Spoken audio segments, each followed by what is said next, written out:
It's Sunday, July 31st, and the summer is almost gone. So I'm standing in front of my Class C Thor 24-foot camper, Daybreak. And this is a video I didn't plan on making and didn't want to make, but I think I should. Because I need to tell my story. Some of you guys have been asking why you haven't seen us out in Daybreak on the road more doing videos. And that's because Daybreak, for the most part, has been broke down ever since I bought it. Been one issue after another, one thing after another going wrong. And so I really haven't been able to get it out on the road. And of course, back about a month ago, gasoline was over $4 a gallon, which also was part of the factor in keeping it here. Anyways, I need to tell you my story, so I don't want to get ahead of myself. So let's go back from the beginning when I was watching YouTube videos. I seen all these guys out camping and these campers, and I was really excited. I couldn't wait to get on the road myself and buy one. So I went over to Camping World. They had them sitting out front, and I walked by them one Sunday, and I didn't see anybody there. I don't know if they were open or not, but I looked at them, didn't go in them, just walked around, like you do at a car lot on Sunday morning. I was even more excited to see them. They were beautiful. So I spotted Daybreak there, and I said, oh, that's about the right size for me. It's not too big, not too small. And I went back the next morning and got a salesman. He came out and opened it up, took me on a walkthrough.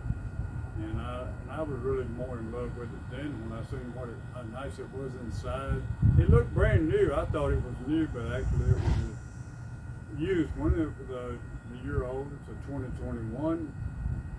And so we got to haggling about the price and everything, and went home and didn't make any deals that day. And went online and seen where they had dropped the price on it. And so, of course, then I was even more excited. Went in the next morning and brought the new price that I'd seen online to him. And he said that was a mistake. They didn't mean to advertise it, for that price. So I said, well, I'm sorry, but that's your mistake, not mine.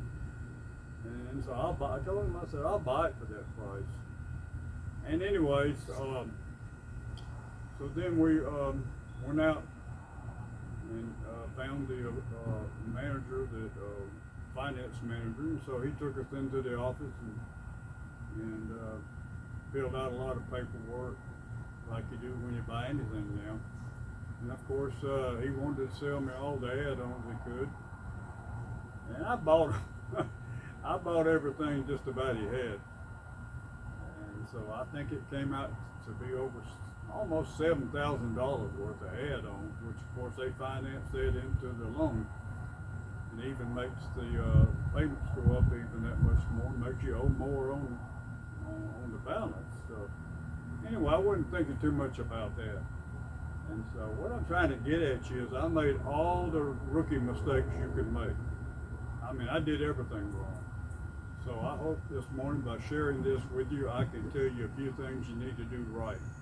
If you want to get the right camper, I'm not making this to discourage anyone from buying a camper. I think they're absolutely wonderful.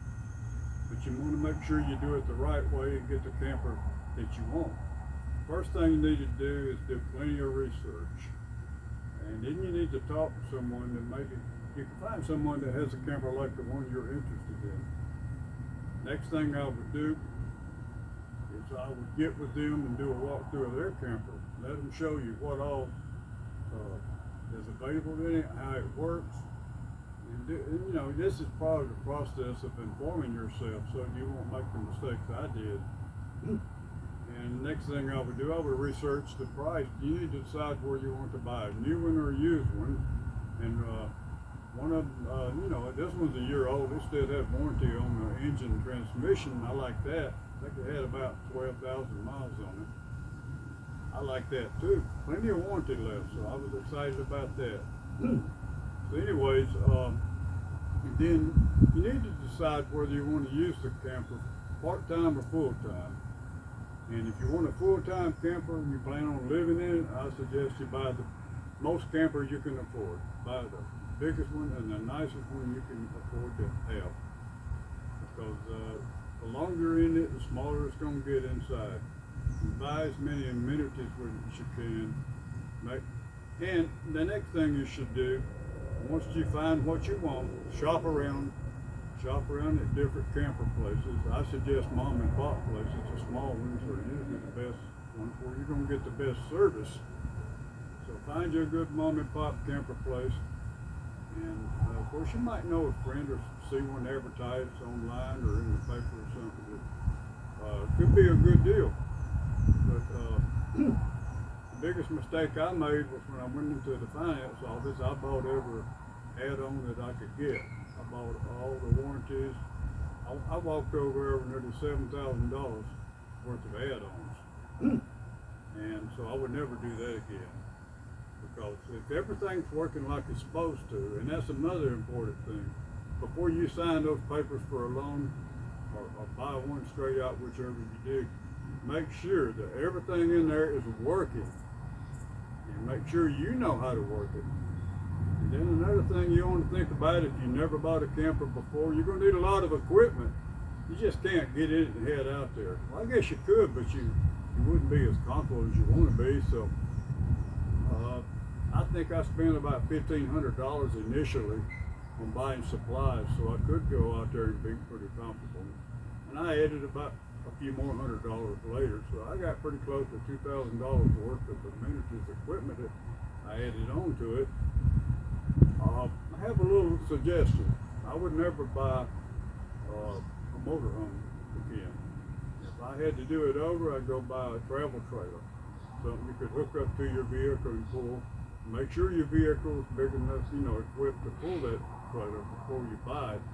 Don't just have a hitch, throw it on and take off. Make sure your vehicle can handle that trailer easily. And that's my recommendations. I'm just trying to save you from mistakes I made, so that if you're a first-time buyer like I was, you won't get all excited and go out there and just buy the first thing you see, which is basically what I did. So anyways, so my camper's still sitting here because it's now I'm having more issues with it. The TV's not working, the microwave's not working, and I don't know if I need to go ahead and check the fuses on it. It could be a simple thing like a fuse, it could be something more complicated. I don't know, but I'm just tired of spending money on it and dealing with issue after issue and not being able to get out and use it like I planned. I bought this January the 15th. I planned to be on the road across country, living in it basically. But now I can't because I have so many things going wrong, and the awning that lets out on the side don't work. Either guy came out to my home, said it needed a new motor, so I did find a guy that would come out to your house and do camper repairs in your driveway. I recommend that too.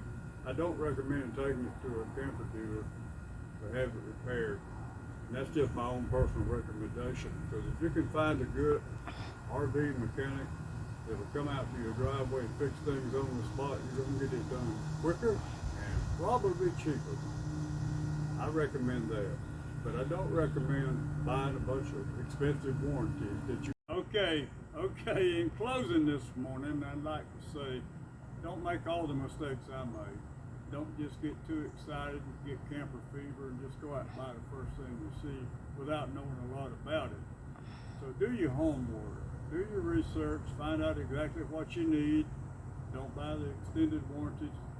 If you buy it from the dealer, that's my recommendation. Don't pay too much for it, so find out what it's worth. By all means, I'm not against campers. I'll probably wind up buying another one myself one day, but I won't make the same mistakes I did before. So I hope everyone has a wonderful Sunday, and we're going to put this up tonight so you guys will be able to get to it quick. But this is mostly for your new campers that never had one before. If you bought one before, you probably know all these things. If you guys is just out there watching camper videos on YouTube and thinking, oh, I'd love to have this, don't make the mistakes that I made, and you'll be a happy camper.